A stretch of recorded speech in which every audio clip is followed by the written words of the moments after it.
The fact that you don't want to be here, you're going to hold that against her.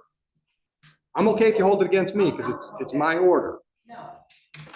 And hear me, ma'am. I want you to hear my heart. I'm okay if you're mad at me because it's my order that brought you here today. That's okay with me. I just want to make sure you're not going to hold it against her or the people. No, of course not. Okay, and that's all I'm asking you to do. I'm asking you to listen to whatever evidence comes out, listen to the law as I give it to you, go back with whoever else might be serving to make that decision, and give it your honest best. Can you do that? Even though you don't want to be here, even though you're only here under coercion, can you do that? That was something new called sarcasm. How many of you folks, seriously, how many of you folks were kind of looking forward to coming today? All right, that's unusual. Usually I get, yeah, there is one hand. You, reluctantly, right? Yeah, usually there's one, maybe two. How many of you folks, when you got your notice to be here today, thought things you wouldn't want little kids to hear? Now you're lying. Nobody was upset about jury duty today. Okay. How many of you folks have served on a jury somewhere? All right. Couple. Back row, man. Where at? Did you serve locally or downtown? Here? Okay. And once again, I want you to be honest with me, but it was a positive experience, wasn't it? Yeah. Okay. How about, sir? Where'd you serve? Downtown. Okay. Criminal or civil? Criminal. How long? 8 days. Okay. Not so positive, was it? Yeah, it's a big time suck. You lost money. Yeah. I have a friend of mine. I just talked to him last week. He went down. It was 4 hours before he made it to a courtroom. An hour of that was standing in the hallway. And he's a real easygoing guy. Not a positive experience. Although now they let you have your phone, so you can at least take care of some business and stuff like that. A couple of hands over here. Who served? Ma'am, where at? Detroit. Criminal or civil? Criminal. How many days? 5. Yeah. Positive? All right. Okay. Could have done something else. Yeah. Somebody else over here? Downtown. Criminal? Yeah. Okay. How many days? 2. Not too bad. Okay. So here's the thing. I tell people all the time, some of you folks, well, all of you actually, you're all going to leave here at some point today. I promise you. Whether or not you serve or not, you're going to leave. And somebody's probably going to contact you. Friends or family are going to probably contact you in the next month or 2, 3, whatever, and say, hey, I got a notice for jury duty. What do I do? Tell them if they got a notice for local, go with an open mind, serve. If you get a notice for downtown, take a good look, right? I mean, it is what it is. I don't understand. I really don't understand. I know part of it's just logistics. They're dealing with so many more people, but I just don't understand why it takes 4 hours to get a prospective juror into a courtroom. I don't understand that. And I hate it because it makes my job harder because so many people get where you're at and think, I don't want to be here. I don't want to be here. I don't want to be here because you've heard all the horror stories. All right. I can guarantee if you spend the day with us today, you will think it was more positive than negative. I can guarantee that. There's no doubt in my mind because I've talked to so many jurors after they've served and I know my people. My staff understand that their job today is to make things as comfortable for you as we can because none of you really want to be here. Even the guy in the back that's like, yeah, maybe.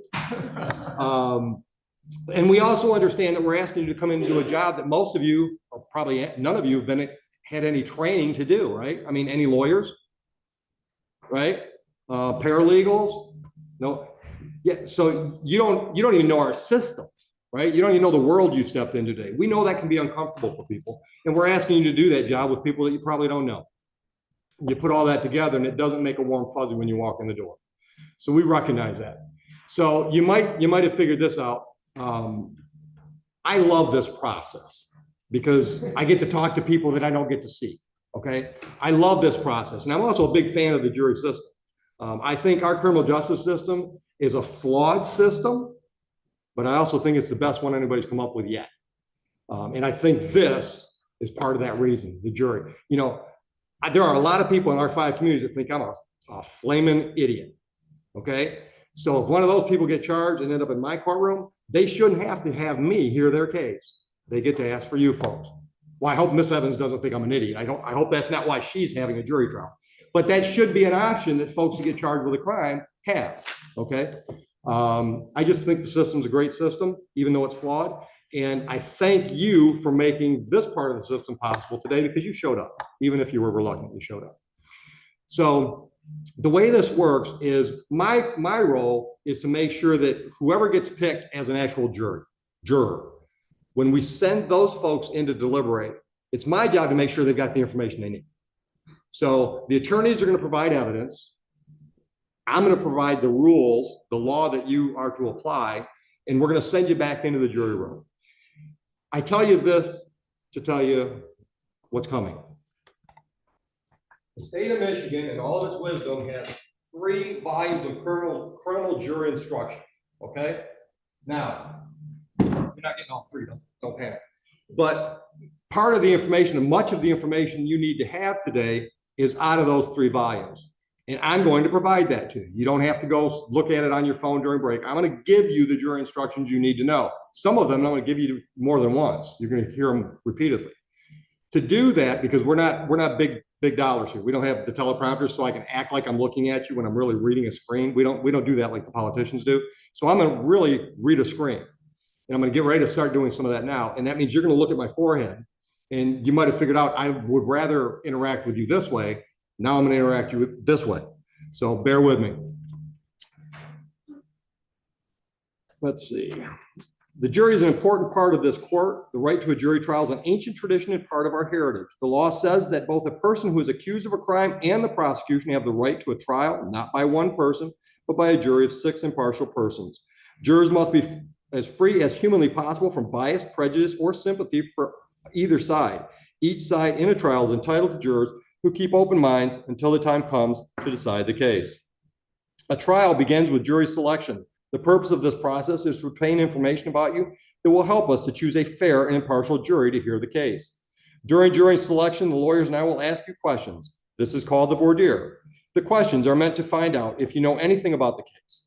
Also, we need to find out if you have any opinions or personal experiences that might influence you for or against the prosecution, the defendant, or any witnesses. One or more of these things could cause you to be excused from this particular case, even though you may be otherwise qualified to be a juror. The questions may probe deeply into your attitudes, beliefs, and experiences. They are not meant to be an unreasonable prying into your private life. The law requires that we get this information so that an impartial jury can be chosen. If you do not hear or understand a question, you should say so. If you understand it, you should answer it truthfully and completely. Please do not hesitate to speak freely about anything you believe we should know. During jury selection, you may be excused from serving on the jury in one of 2 ways. First, I may excuse you for cause. That is, I may decide that there's a valid reason why you cannot or should not serve in this case. Or a lawyer from one side or the other may excuse you without giving any reason for doing so. This is called a peremptory challenge. The law gives each side the right to excuse a certain number of jurors in this way. If you are excused, you should not feel bad or take it personally. As I explained before, there simply may be something that causes you to be excused from this particular case. I'll now ask you all to stand and swear to answer truthfully, fully, and honestly all the questions that you will be asked about your qualifications to serve as a juror in this case. If you have religious beliefs against taking an oath, you may affirm that you will answer all the questions truthfully, fully, and honestly. Right hands, please. Do you solemnly swear or affirm that you will truthfully and completely answer all questions about your qualifications to serve as jurors in this case? Thank you, folks. Have a seat. So I told you who I am, and I've got the high dollar nameplate. Over here is Heather Mooresfield. Heather is my secretary recorder. Her main job out here today is to make sure that everything that's said on my side of the bar, which is that half wall between us, everything that's said up here is accurately recorded in case there needs to be an appeal or there's a transcript necessary for some reason. I want you to understand that for a couple of reasons. First, if you're up here and somebody asks you a question, answer audibly. Don't head shake it because she can't record a head shake. We might see an affirmative or a negative head shake, but she can't record it. So stick with the yeses and the nos. And by the way, I don't know is a perfectly legitimate answer to a question. The other reason I want you to understand that is if she gets more than one person speaking at the same time, both those voices are going into her headset. Both of those are being recorded, and it's a mess. So for example, if I ask you a question just wait that extra pause or two to make sure I'm done before you start the answer, because we can't have people talking on top of each other. Officer Krova is assigned to our courtroom today. Some of the other guys may be in and out. You know, if I give Joe a task and he's off doing something else. But the court officer's primary role is to make sure that things in the courtroom are safe. I don't expect that's a problem today. So his secondary function today, probably his most important one, is he's a conduit between you and me. So if, you know, we stick you in the jury room and I don't know, there's no water in the fridge or the temperature in the room is too cold or too hot or whatever, let Joe know. We're going to try to make things as comfortable for as you can. So if you have any issues, let him know. Sometimes he falls asleep because he's been a cop for a long time, so he learned how to fall asleep while he was standing up.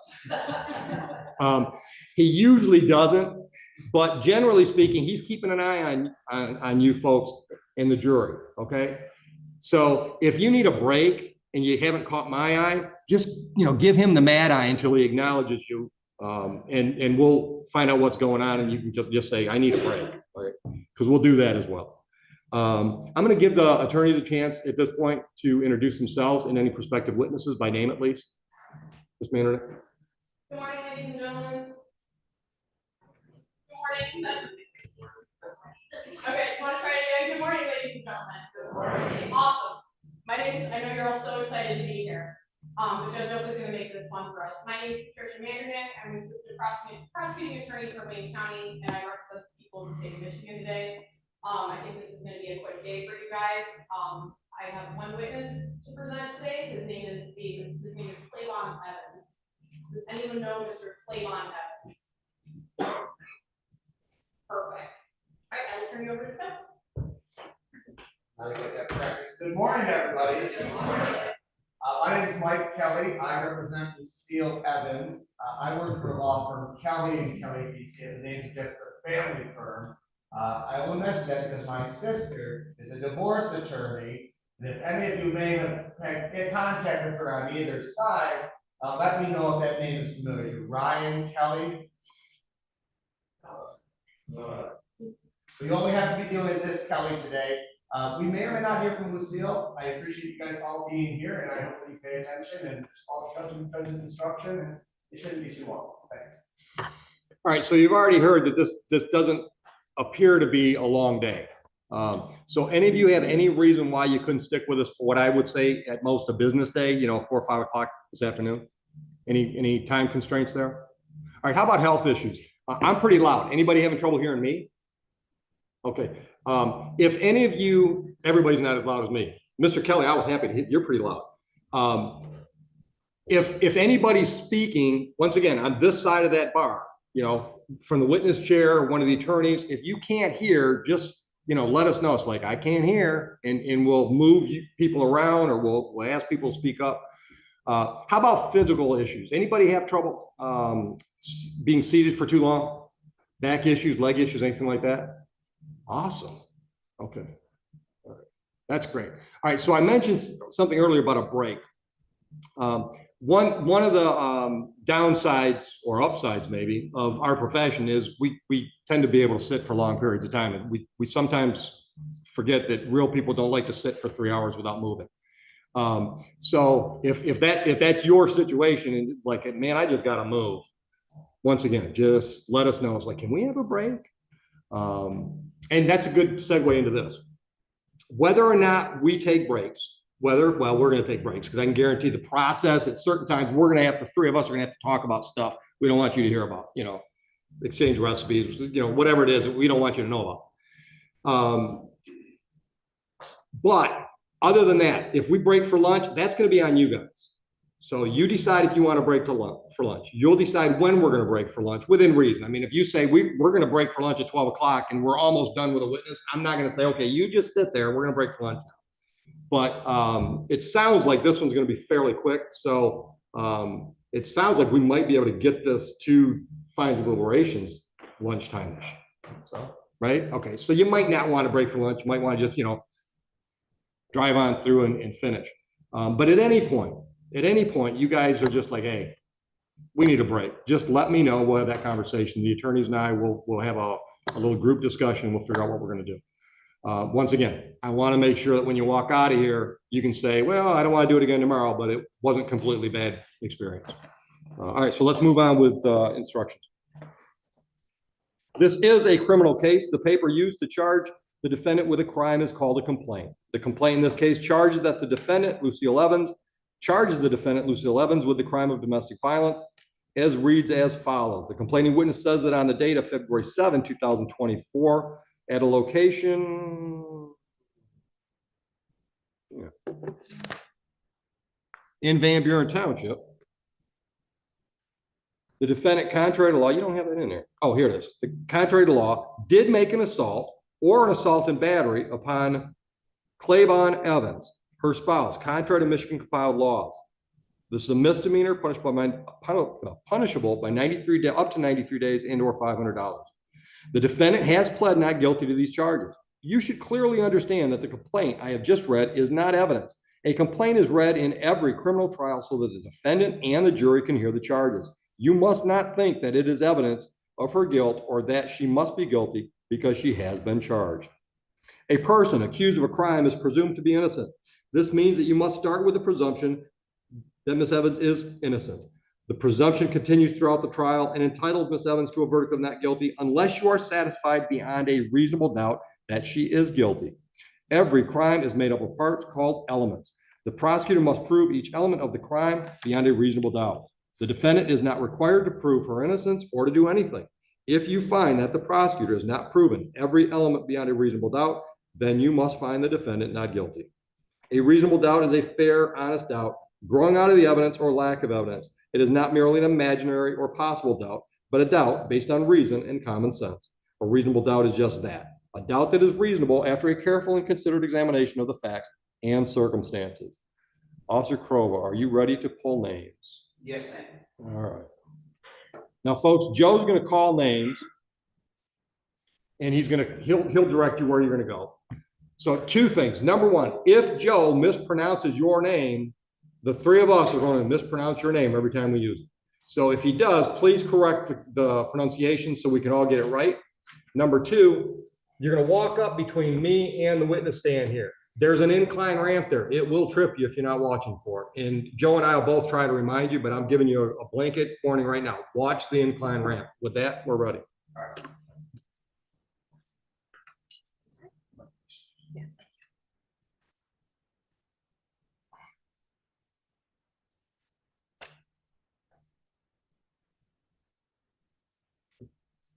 Seat number one, Kona Patter Poirier. Yes, okay.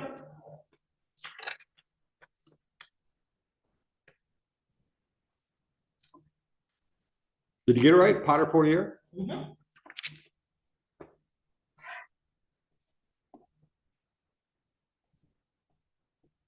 In seat number two,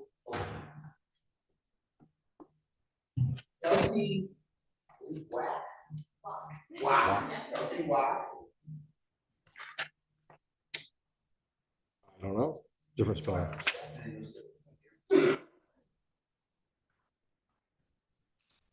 Boy.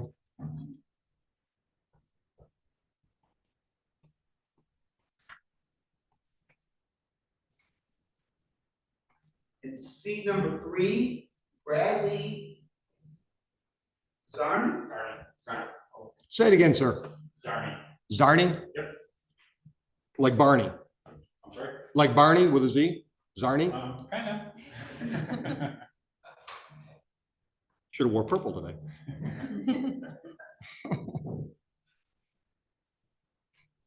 In seat number four, Lowell Gunning.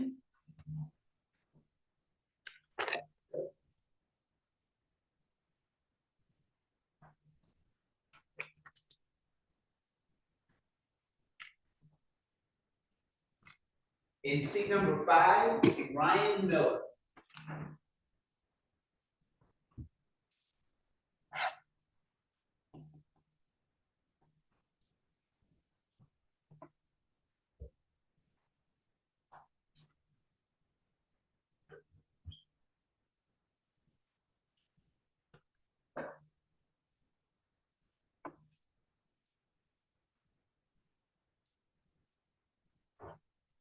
In seat number 6, Ron Harper. You ready?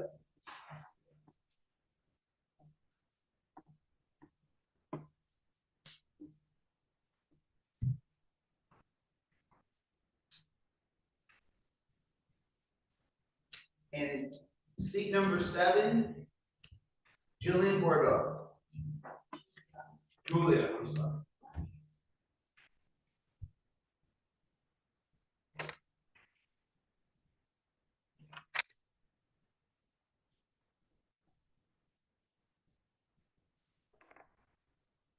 All right, nobody tripped. All right, so folks, don't get too complacent yet. You're not gone yet. What I'm going to ask you to do is I want you to pay attention to the questions that are going to be asked of these 7 folks. Because if one of them gets excused for whatever reason, you might find yourself in that chair. And the first thing I'm going to say is, were you listening to the questions based on the questions that were asked? Is there anything that the attorneys and I should know about? Just to try to short circuit things. All right, with that, and this is, I'm going to ask this question of the group at large. Are any of you aliens? From that, I mean, do you all live in Belleville, Huron, Sumter, Romulus, or Sumter Township? Yes. Okay. Last trial, where was that guy from? Wayne or something? It's the first time it's happened in probably 15 years. We had somebody in here that was not supposed to be here. We chastised him severely and sent him home. So let's see where we're at. All right. Any of you folks know any of the names that have been, you know, Officer Crova, Heather, me, attorneys, witnesses, anything? Any of you know anybody? Wow. Any of those people? Okay. It's a criminal case. You've heard that. So do any of you folks have close relations with law enforcement? Maybe a family member or close friend that's in law enforcement? Anyone? Let's start with Ms. Walker. One of my best friends is state trooper. Okay. Okay. Well, let me do this. I'm going to try something new. And sir, how about you? My nephew's a police officer in Marquette. Marquette. Okay. Did you have your hand up, sir? No. No? Just you two? Okay. All right. So the fact that you have close friends or family that are law enforcement officers, and they're not involved in this case, obviously, Marquette, right? Where's Howell? Okay. The fact that you have close relations with law enforcement officers, would that cause you to be less than fair and objective to either side? Maybe you don't like, you know, your law enforcement nephew in Marquette. I don't know. Would that cause you to be less than fair and objective? All right. The fact that you know law enforcement, you can just put that aside and just listen to the testimony and treat everybody the same. Yeah. Okay. What else do we have? Any of you folks have any criminal cases pending? As witnesses, defendants, have you been involved in anything in the past, criminal cases? Witness, victim? Yes, I have. Okay. And Mr. Dunning, right? Dunning. Okay, make sure I get my notes where they're supposed to be. Tell me more. Okay, so I worked at a car dealership for a number of years. Okay. And Where at? at Dunning Toyota in Ann Arbor. Okay. Okay. And, What a coincidence you worked there. Yeah. But anyway, so someone stole a vehicle off Sure. of our lot.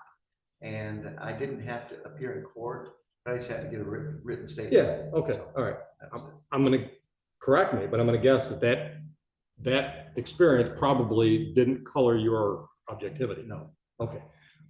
Anybody else? Any of you guys ever been involved with any kind of court stuff? Mr. Miller, right? Yes, All right. Civil case? it was Okay. Okay. Criminal case then? yeah. Okay. Any part of your involvement in that case that caused you to be less than objective? Are you catching the common theme here? Right? We just want folks that are clean slate. Okay. All right. Anybody else? Any involvement in the court system? Okay. All right. Let's see. We've already talked about who served and hasn't served. Any religious beliefs or just preconceived notions, strongly held personal convictions that make it uncomfortable for you to sit in judgment of a fellow citizen? No? Okay. All right. Any of you guys watch TV shows? Like, can we call them TV shows now, or do we have to say streaming? I'm going to still call them TV shows. You know, the court shows, the cop shows. I mean, I'm not the only one that finds those interesting. If nothing else, I can say, well, that's not real.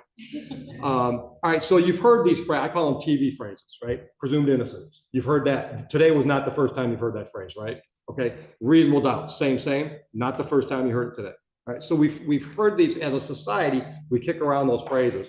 And I think a lot of times with all phrases, we have different interpretations of them. You know, if I ask all 7 of you, what's your personal definition of phrase X, I might get 4 or 5 different answers, might get 7. So I want to make sure you understand what definitions we're using today. Okay, so presumed innocent to me, as weighty as that is, it's not a hard concept to understand. If you know, Joe and I had tea times at 10, which we don't because I don't golf. I think he tries. But if we had a tea time at 10 and I said, you know what, man, it's getting close.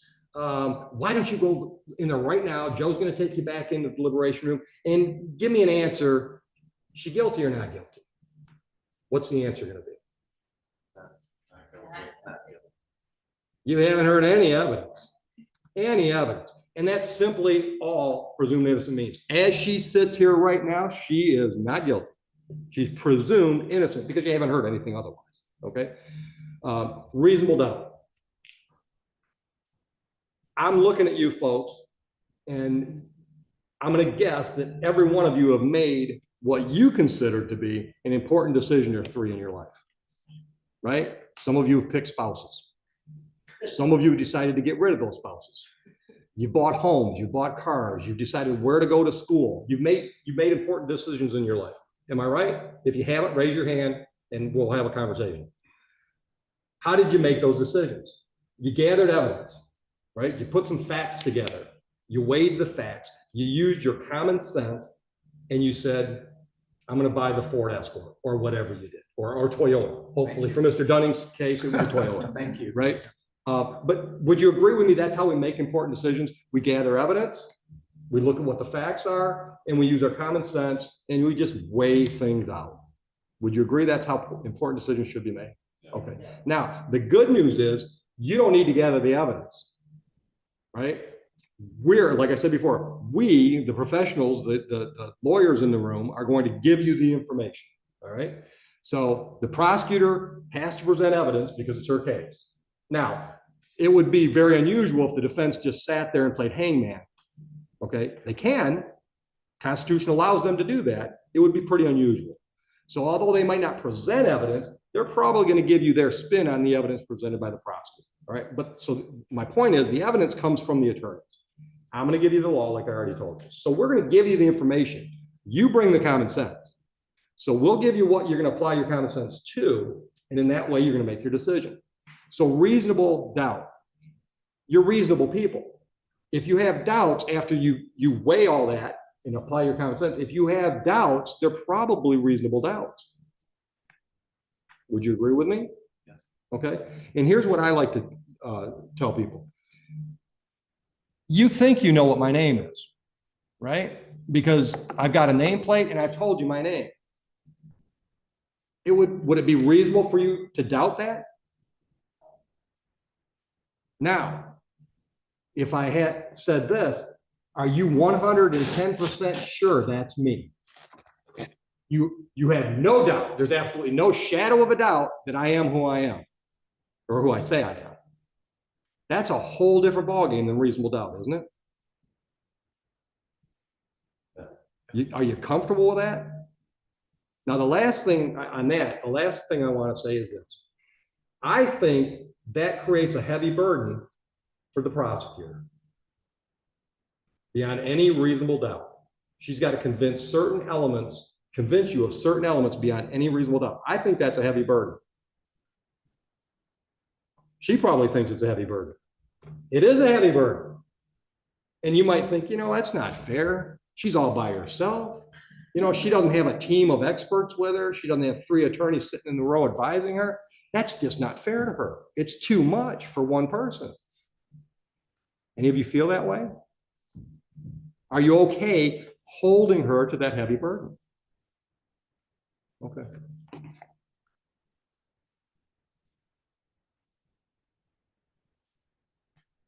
I'm done. I'm going to turn these folks over to you folks.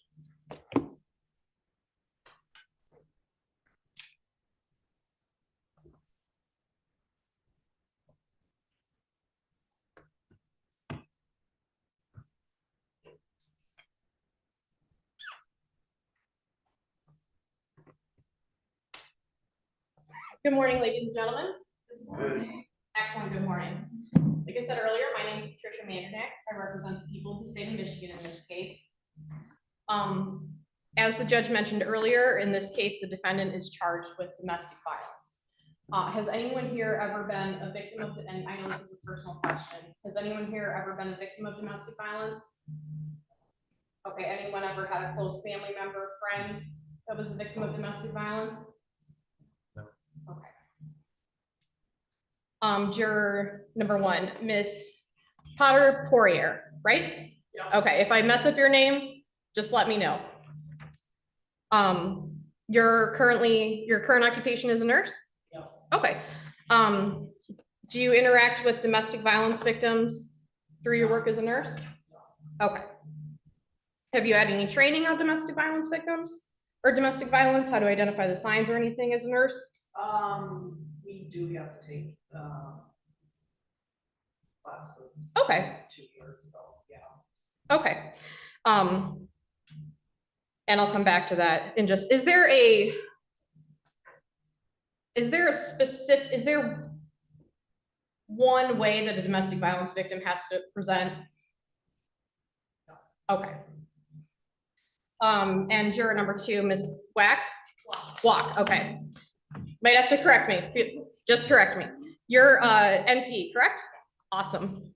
Have you had any training on domestic violence? Yes. Okay. And do domestic violence victims always present a certain way? No. Is there one type of domestic violence victim? No. Oh, do you have to be a specific gender? No. Okay.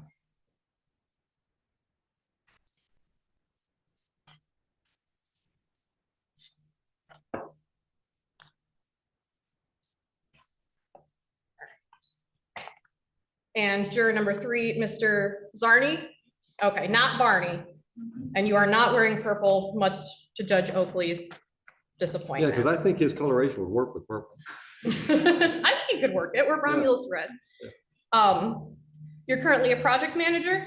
Correct. Okay, what's your highest level of education? 16 years, so 4 years in college, I didn't quite graduate. Okay, what'd you study in college? Environmental science. Okay. And you're currently married? Yeah. Okay, and your wife was in medicine, it looks like? What was her occupation? She was behind the contractor desk at McClose. Okay.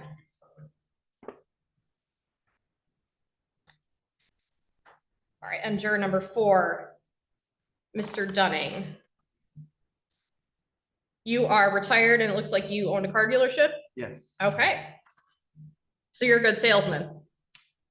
Some people say yes, some people say no. I don't know. Okay, and you have been a victim of a crime. You had a car stolen from your lot in Ann Arbor. Yes. Okay, did that experience give you any specific opinions of police or law enforcement? No. Do you feel like the case was handled well? Very well, yeah. Okay, excellent. Was the car recovered ultimately? Yes. Okay. All right.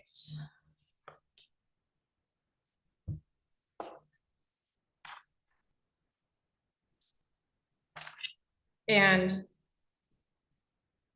juror number 5, Mr. Miller. You're currently a consultant? Yes. Okay, what do you do as a consultant? I have a franchise business consultant with. Ooh, excellent. I like their pizza. You know, some people might fight me on that, but you know, a nice hot and ready is convenient. And what's your highest level of education? 4-year bachelor's degree. Okay. And just to reiterate, did your previous encounter with police give you any specific opinions about police or law enforcement? Okay.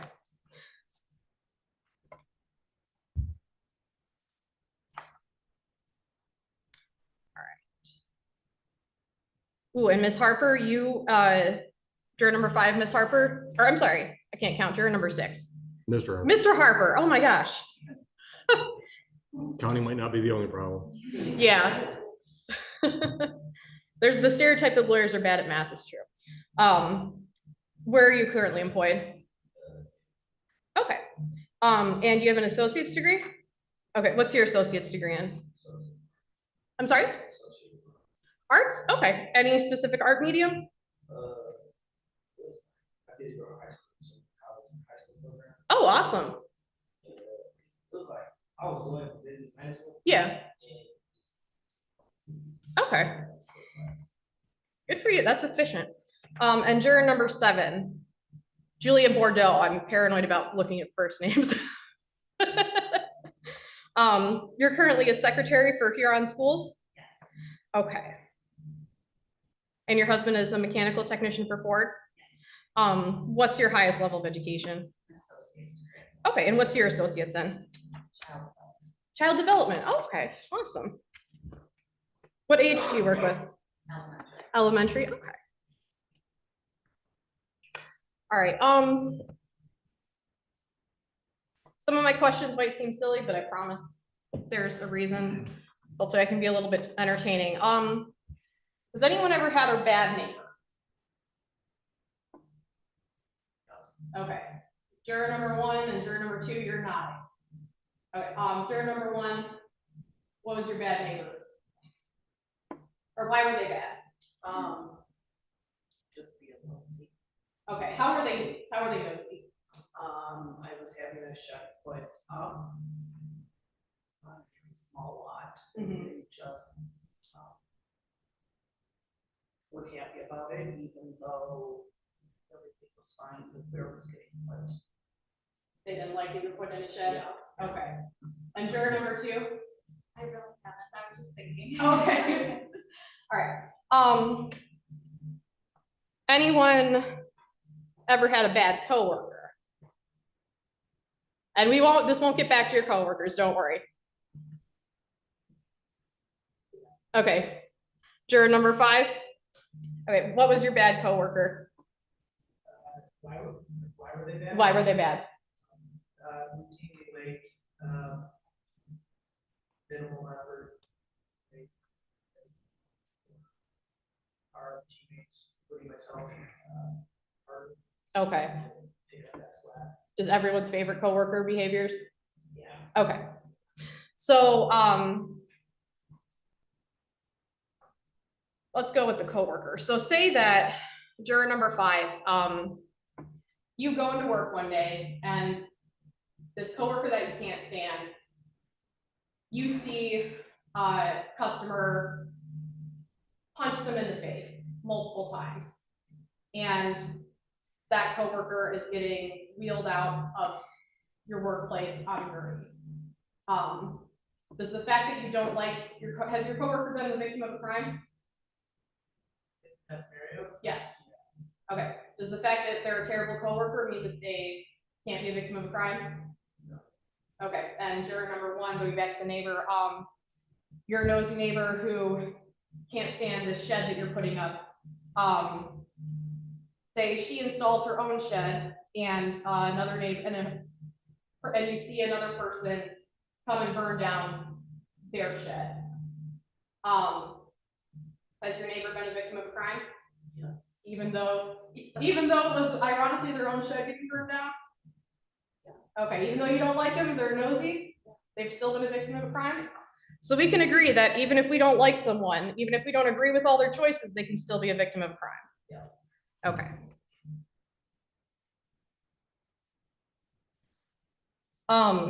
And as Judge indicated earlier, this is going to be a quick case with one witness. If my witness testifies that they were assaulted, and if you, or I'm sorry, let me do this a different way. Say that I present one box of evidence. I have one box of evidence, or I'm sorry, let me start that. Say that I present you with 3 boxes of evidence, and I've got them sitting back there, all labeled. You know, this would be a multi-day trial, but I'm just not going to be here. I go through all the evidence, I have 5 witnesses, but you don't believe any of the evidence in those boxes, and you don't believe any of my witnesses. What's your verdict gonna be? Not guilty, right? I haven't met my beyond a reasonable doubt burden. Okay, what if I have 20 boxes of evidence, 20 witnesses, and again, you don't believe any of it? What's your verdict? Okay, what if I only have 1 box of evidence, 1 tiny little, let's make it an envelope of evidence, 1 envelope of evidence, and 1 witness, but you believe everything that they say? Okay, why? Okay, so it's not based on the quantity of evidence, it's based on whether or not you believe it, correct? Okay.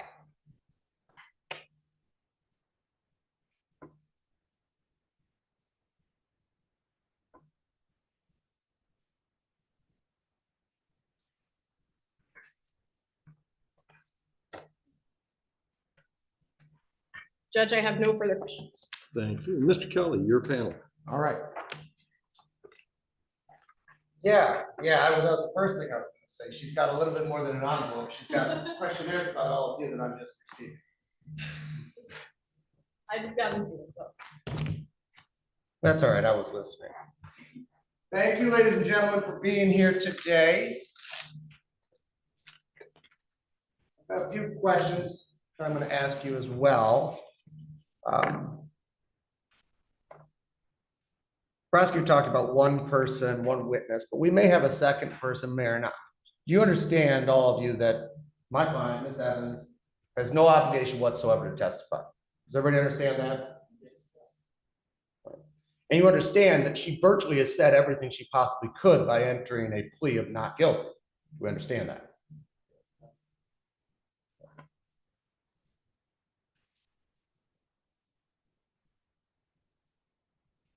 Mr. Dunning, if my client chose not to testify, would you hold that against her? No. Mr. Miller, if my client chose not to testify, would you hold that against her? No. Ms. Potter-Poirier, would you hold that against her? No. Ms. Wack, I understand you're a nurse practitioner. You like to assess things. You like to have the information, but if you didn't hear from her, would you hold that against her? And Mr. Harper, how about you? And Ms. Bordeaux? All right. Mr. Zarni, same answer, same question?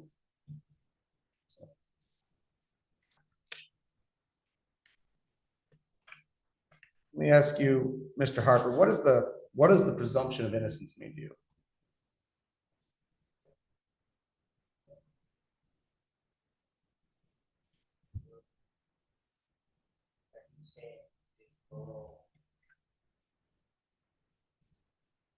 You don't have to give me some crazy legal definition. What does it mean to you? First, you hear presumption of innocence. What does that mean to you?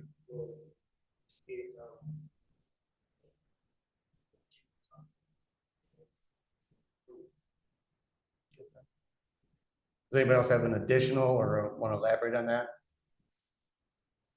Mr. Dunning, do you share that same definition of presumption of innocence? Yeah, in general, I mean, it's up to the prosecutor to prove that that person is guilty of what they're accused of doing. And so how do we decide if somebody is guilty of doing something or not? Mr. Potter-Poirier, how would you decide?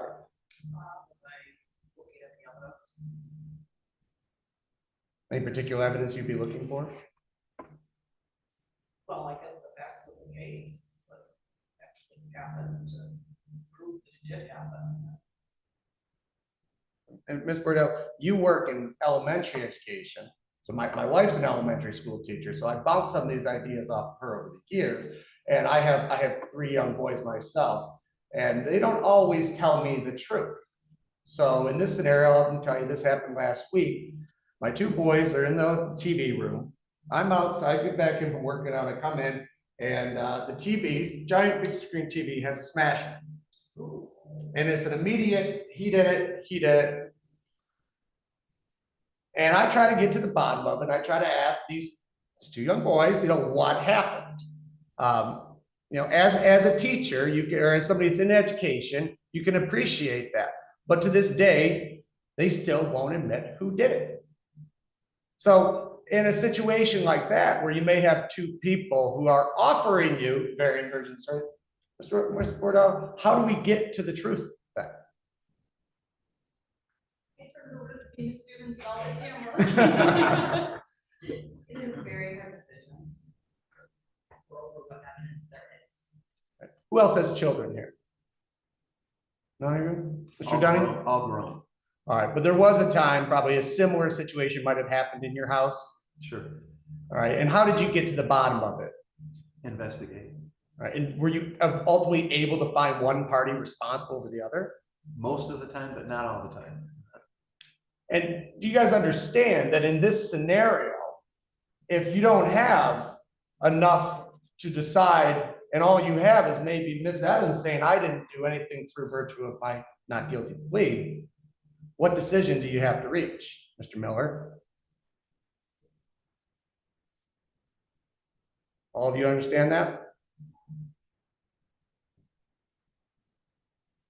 I know some of you mentioned that you had law enforcement in the family, Ms. Wack, and so we have Ms. Wack, you had law enforcement as a friend, your good friend up in Howell, state trooper. Okay. Has anybody had adverse interactions with law enforcement? Everybody stopped by her for a traffic ticket? No one here has been stopped for a traffic ticket? Okay. Mr. Zarni, you've been stopped for a traffic ticket? Sure. All right. Were you guilty of that offense? Absolutely. I won't get into your driving record, but anything about that experience affect how you might view law enforcement in this case? No, although he did me a solid, so I appreciated it. Has anyone ever had to call the police to their house? Yeah. Go ahead, you want to elaborate? Just house alarm went off. Someone tried to break in my barn. And Ms. Potter-Poirier, I heard you, I saw you nodding your head. You have had to call law enforcement to your house? No, that was for the traffic. Oh, but you've had a traffic ticket? We'll just ask, were you guilty of that offense? What was the offense, speeding or something? Making right-hand turn. Yeah. And Ms. Bordeaux, you said you've had to have law enforcement at your home before? What was the circumstances? Somebody was breaking in. What happened with that? They were caught, thanks to cameras. Yeah. Township police acted quickly. They never got in.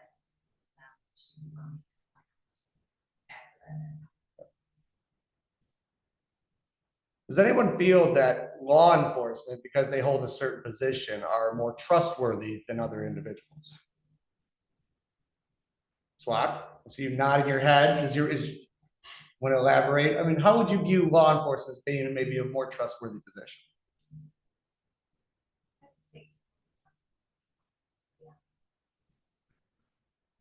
Would it be fair to say that they're human like anybody else? Anybody feel differently if I say that law enforcement are, they're capable of making mistakes just like anybody else? Sometimes all we have to go on is the best information available at the time. And maybe there's no malice or ill intention. We simply are human, right? Does anybody ever, or do we know anybody or family member or friend who's ever been falsely accused of something? Not necessarily a crime, but just falsely accused. Have you or yourselves ever been falsely accused of anything? Has anybody ever accused you of doing something that was untrue? Pretty honest people. All the time. That's good. We understand that as part of this process that you serve as jurors, that there are people that are falsely accused. Do we understand that? Do we understand that as a function of jurors, you serve an important function in helping to exonerate people that are falsely accused? You understand that? So we accept and agree that even though we've got this court process, that there are a quantity of people that sit in this courthouse and many other courthouses across the United States that are innocent despite the allegations.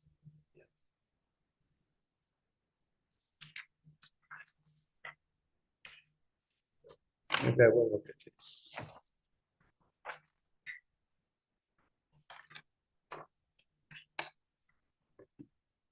How long have you been here on schools for? Do you know Deborah Allen?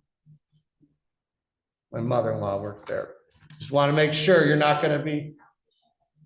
Just want to make sure no bias here. I'm betting the air.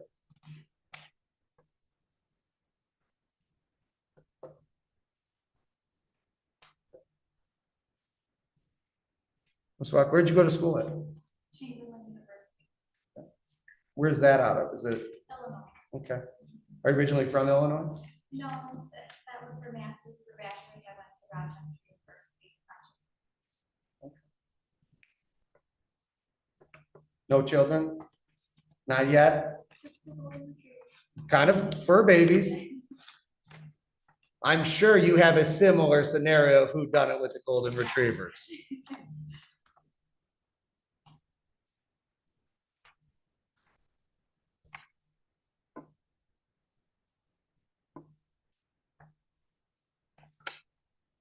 Okay, I don't have any further questions for you guys right now.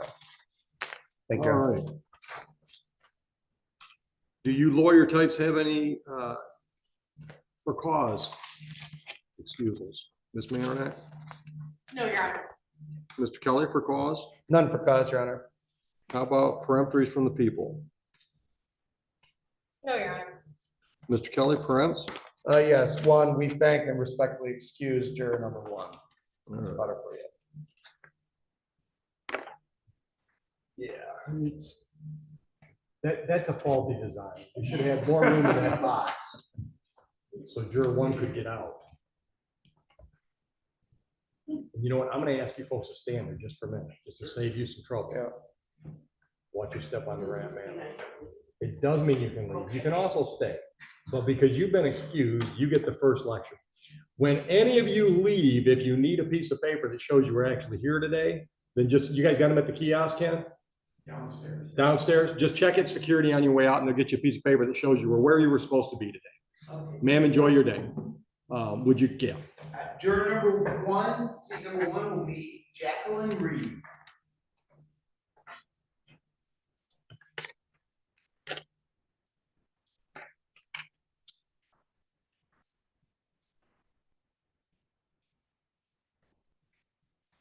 Ms. Reed, watch your step. And you get that front chair over there closer to Officer Crowell. That's why I asked you to stay where you were.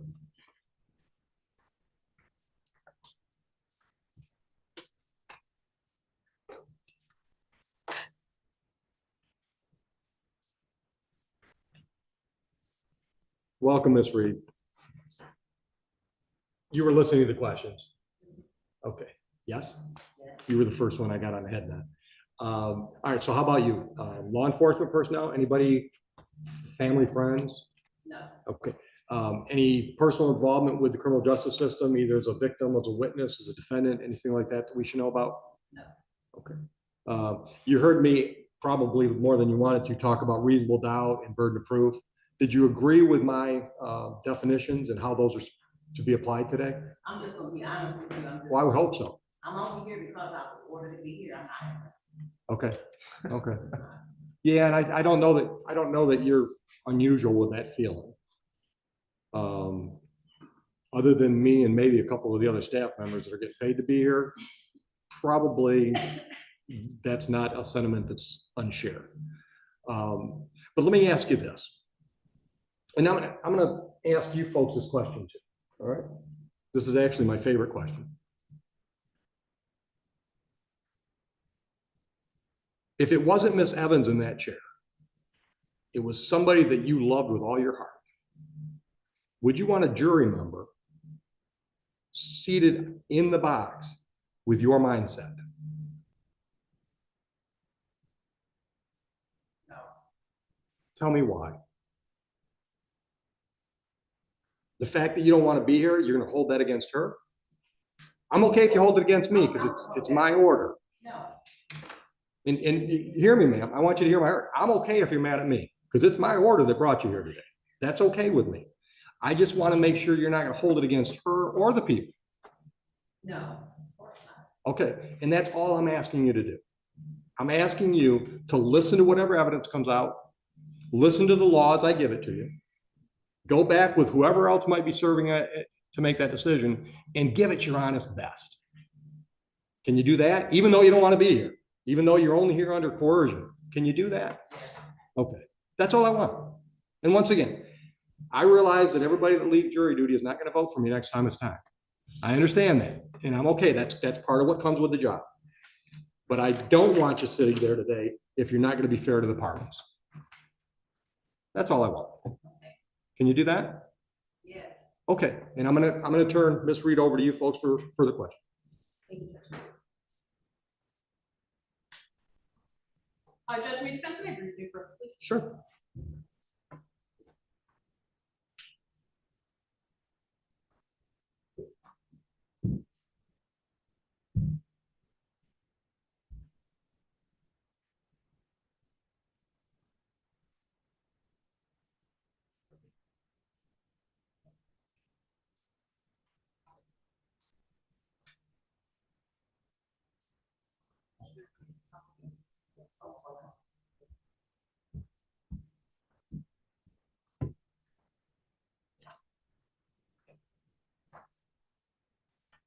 Good morning, Ms. Reed.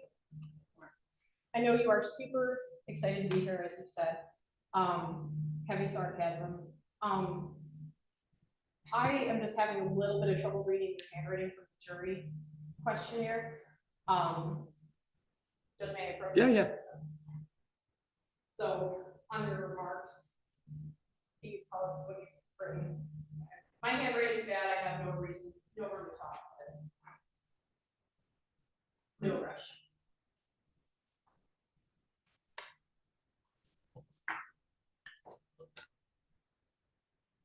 Yes, what is it? That's what I read. Okay, so it's prejudice.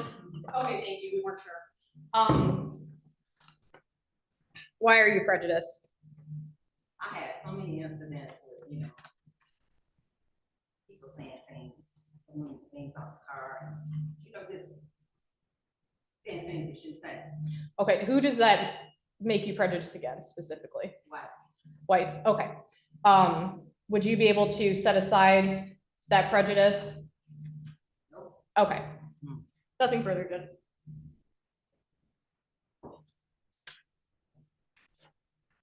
Jacqueline, Jackie, either works. You don't even know me yet. I know. Still? It's all right. Well, the judge kind of said, we talked about this. Do you understand if you were selected on this jury, that my client, Seal Evans, a black woman that I represent, that she stands innocent of what she's accused of? You understand that? Yes. It's my job to try to help vet out the facts so we all get a fair assessment of what happened. All right. You understand that if she chooses not to testify, that she's entirely able to do so. And that doesn't mean she's guilty or anything else, right? And that if we rested and we went back and you deliberated and all you heard so much just us saying names, that she's exactly where she is, that not guilty, right? All right. You understand the prosecutor's burden that she has to prove is a very, very tall, very high burden that she has, the highest in the land, to prove beyond a reasonable doubt that Miss Lucille Evans is in fact guilty of the crime of domestic violence. All right. Thank you. For cause from the people. Judge, at this point, the people would like to thank and excuse juror number 1. All right. Any argument, counsel? No argument. You'd agree? Sure. Okay. All right, Ms. Reed, you're excused from the box. You're not excused from my courtroom. Have a seat in the back.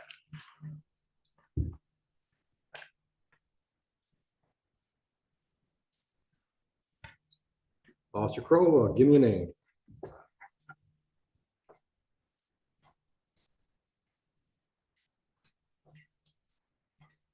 Jury number 20, Christine. Sexuski. Sorry about that.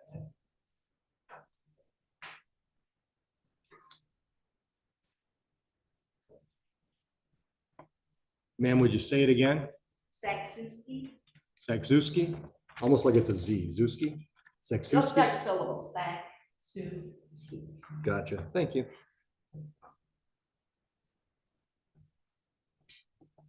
Makes it easy when you write it out that way.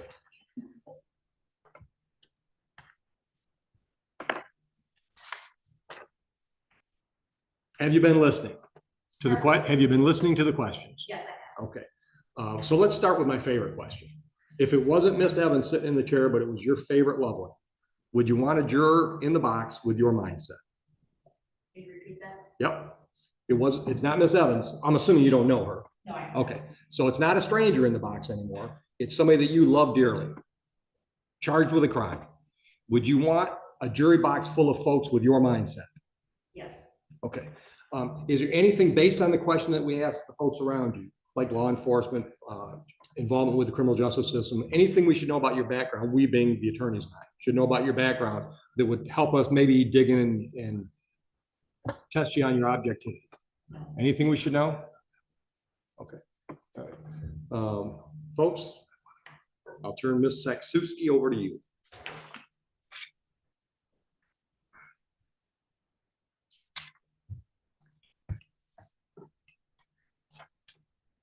Good morning, Ms. Sexuski. Okay, if I get your name wrong, You can just say Chris. Chris, okay. If I say it wrong, again, just correct me. Do you have any pending civil or criminal cases? No. Okay.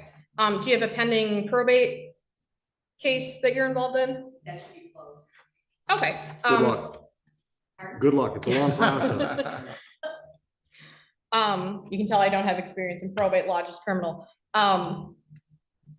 Has your experience with the probate lawsuit given you any specific opinions about courts? Well, more courts, not law enforcement. And then maybe they're a little slow. Well, Slow is generous. been 2 years. But Okay.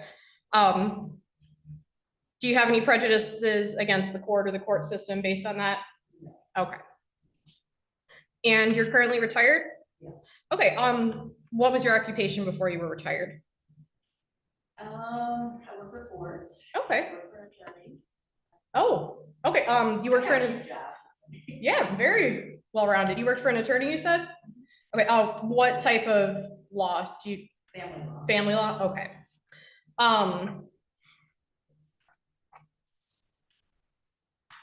So you've seen a lot. So I'm gonna give you a quick hypothetical. Say you're home alone, you're sitting in your living room, there's a vase on the coffee table right in front of you. No one else is home, you don't have any cameras. Say that while you're sitting on the coffee table, a person breaks in and they're wearing gloves and they steal the vase. And then they climb out the window and run away. How do we know? So how do we know that the vase is stolen? Because I said it's there. You saw it, Right. so it was stolen in front of you, but we don't have fingerprints, right? Right. We don't have video, Right. we don't have any witnesses. Right. Does that mean the vase wasn't stolen? No. Does that mean that the person who stole the vase shouldn't be prosecuted and held accountable? No.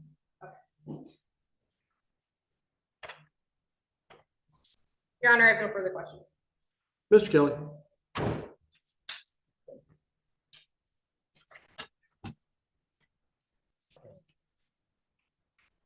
Welcome, Chris. I'm just gonna get to the easy one. So your family law, you heard me mention my sister does family law. What firm were you with? I only worked there for about a year. Okay, where was it out of? So, Oh, Barbara Gal. okay, name's not familiar with me, but I'm sure in that scenario, you probably had elements of domestic violence. No, okay, less contested, not as contested issues maybe. Mainly it's what I worked on there is probate. Okay, all right, that's a specific branch of family law. Okay, I got you. All right, well, you heard some of my questions before. Any different responses in terms of how you view law enforcement? What about the presumption of innocence? What does that mean to you? You're innocent until proven guilty. And what about that scenario where my two boys are both kind of saying, yeah, neither one of us are talking? How do you understand in that scenario? All you've got is innocence, right? Sooner or later, one will know. They might be 30. Yeah, eventually. Let's hope so for the TV's I'm sake. not 38, I'm finding out things now. Do you have children, adult children? Yeah, one. That's one, all right. And do you have any issue with understanding that Miss Lucille Evans may choose not to testify? All right. Would you find it difficult to decide a verdict only hearing one side of the story? Yeah. And if you didn't hear from Miss Evans, would that affect your ability to render a decision? No. Are you just saying that? No. I'm just. I'm gonna hear both sides of the story. All right. And in this case, you may not hear from her side of the story, though. How does that change things for you? So how would we reach a verdict on her side of the story? Well, that's what we talked about. Is that you'll hear what you'll hear. And that may not include from Miss Evans. Does everybody else understand that? She brings up a good point. How will you reach a verdict if you don't hear from both sides? Mr. Miller, how will you reach a verdict if you don't hear from both sides?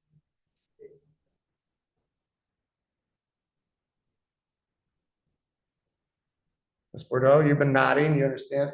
What do you got? Because she already entered in that guilty plea, so she has already spoken and said what she needs to say. Someone's been listening, I appreciate that. But that's a good question. And do you think then, with your position on this jury, as the judge said, I mean, we want somebody, if your 38-year-old son was in this position, somebody you care about, you'd want somebody who understood exactly what they're supposed to be doing and not doing in that seat. Do you still feel like you can do that, even if you know you may not hear from Miss Evans?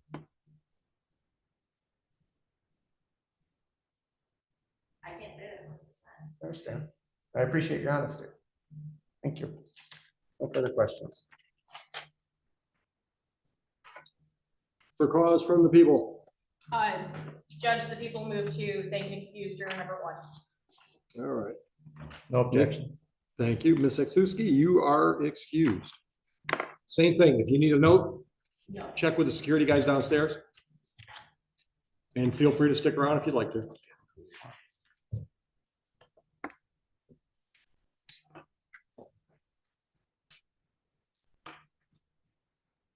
Juror number 4, Land, you? Louis, like this. Oh, you, okay. Land, you. I never would have gotten that either, from that pronunciation, so you're okay on that. Thanks, Judge. Good morning, man. Which is silly because it's exactly what it looks like, right?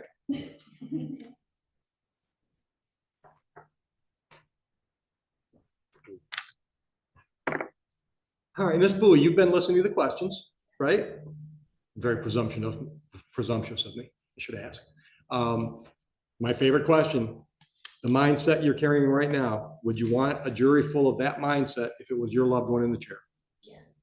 You're fair and objective. I believe so. Okay. Any law enforcement personnel that are close to you? No. All right.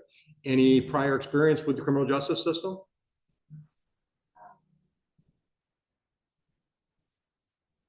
A medical malpractice case when I was a resident, they just knew me because I was in the room. Yeah, the shotgun approach, right? Yeah. Yeah, okay.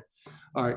And I'm going to guess by the play on your face, that was probably not recent. No. That was a while Or the ago. gray in the hair. Yeah. Okay, that was not recent. Okay. Anything about that malpractice suit that would cause you to be less than fair and objective to prosecution or defense? Okay. Just cut to the chase. Anything you think we should explore a little bit? Not that comes to mind. All right, I'm going to turn Ms. Bowie over to you folks. Thank you, Judge. Morning, Ms. Bowie. Good morning. You are well, you said that there was an incident during residency. You are a physician. Right. Awesome. What specialty? OBGYN OB-GYN. Okay, perfect. Where'd you go to med school? in Iowa. Okay, and where do you currently work? I practice in Kansas, Michigan, and I do some recent surgeries out of Beaumont/Orwell, Dearborn. Okay. Are you familiar with a Mr. Karthik Ramaseshan? Okay, my husband is in medicine. Oh, I'm paranoid. I want to check because I know they send him to so many different places. And your husband works as an appraiser? Okay. And being an OB-GYN, have you received any specific training regarding domestic violence? yes. Okay. Part of our medical education. Okay. Is there, and I've asked this question already, is there a specific way that a domestic violence victim has to present? You know, we'll do present a variety of things. Okay. Have you or anyone close to you ever been the victim of domestic violence? Okay. Judge, I have no further questions. Mr. Kelly, questions from Ms. Bowie? Dr. Bowie?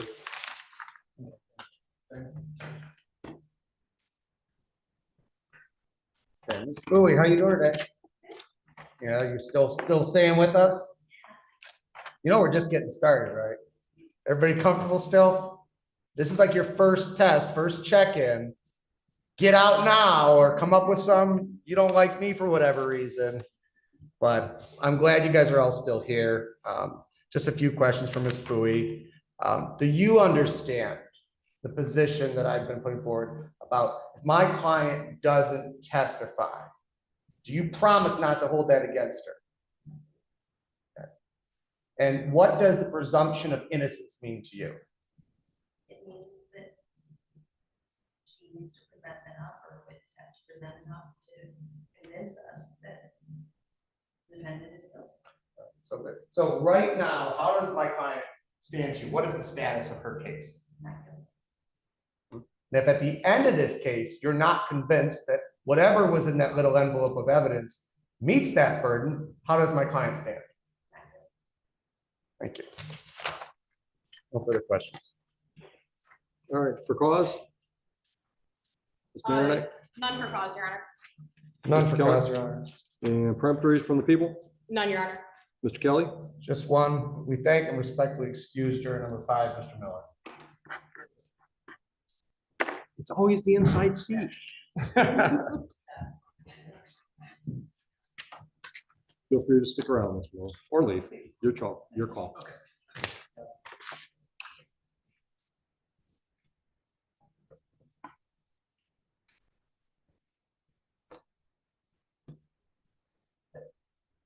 For seat number 5, Gary Johnson. You just love those easy ones. I could see your tail wagging.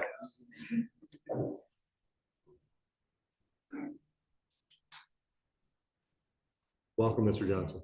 Watch your steps, sir.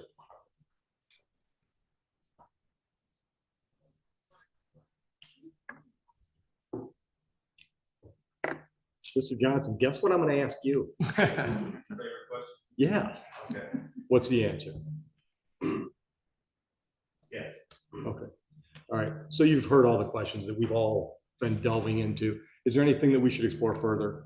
Relationships with law enforcement, interactions with criminal justice system, anything? No. Okay. All right. Folks, Ms. Maronek?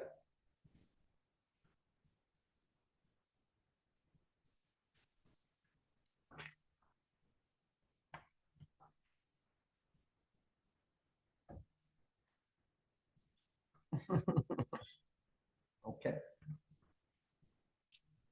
All right, Mr. Johnson, good morning. Okay, tell me honestly, on a scale of 1 to 10, how excited are you to be here? It's moved up to maybe like a Because Judge Oakley's so awesome and entertaining? I'll take it. Good, good. I gotta know what the comment was now, so share that with me later. I You will. obviously put something on your questionnaire. Go ahead, Ms. Mayor. All right, so the comment on your questionnaire, I'm not worried about anymore. So you currently work for Rocket Mortgage? Yes, Okay, how do you like Rocket Mortgage? I love Okay, very fast paced? it. Yes, Okay, and you have an associate's degree? I do. What's your associate's in? Arts and communication. I'm sorry? Arts and communication. Arts and communication, okay. And your spouse works as a recruiter? Yes, Okay, how long have you been married? 3 years in October. Okay, have you or anyone close to you ever been a victim of domestic violence? This courtroom moment starts off calm, but quickly turns tense as jury selection exposes something serious. At first, the judge keeps things light, joking with potential jurors and explaining how the system works. He breaks down key ideas like presumption of innocence and reasonable doubt, making sure everyone understands their role clearly. But everything shifts when a new juror is brought in. When questioned, the juror openly admits to having prejudice against a specific group and even says they cannot set it aside. That moment changes the tone instantly. What started as routine jury selection becomes a critical test of fairness. The attorneys don't hesitate. They immediately move to have the juror removed, recognizing that bias has no place in a fair trial. The judge agrees, and the juror is dismissed from the panel. This moment highlights something powerful about the justice system. It's not just about evidence, it's about who is judging the evidence. Because in court, even one biased juror can change everything. And here, the system worked exactly how it's supposed to, identifying bias, confronting it directly, and removing it before it could affect the outcome.